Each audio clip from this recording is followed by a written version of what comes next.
That so-called hunger cliff, plus all this high inflation, as you can imagine, that combination has put more pressure on food banks like this one in rural East Whatcom County. When those SNAP benefits dropped, it was huge. It was very, very obvious that people were struggling, and people were telling us about it. In rural East Whatcom County, it sure is beautiful in the fall.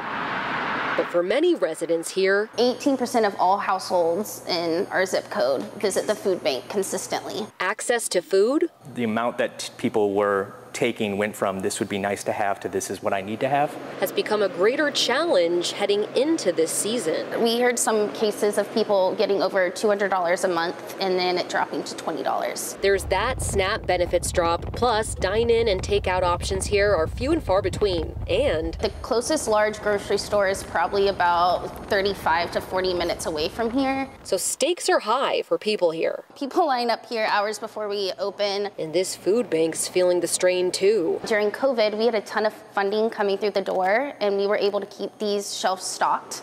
Now it is much more of a challenge. Volunteers have even had to make some changes this year to how much of a certain product people can take. Now we do have some limits on some things. The last 6 months of 2021 to our previous 6 months, it's doubled the amount of households that are visiting us. So they're hoping people volunteer or donate to help bring food to all people in need. Something we would love to do when we have capacity is mobile distribution. So taking the truck to different communities that are smaller and have similar issues with accessing food. It's part of their mission to feed, despite limited access.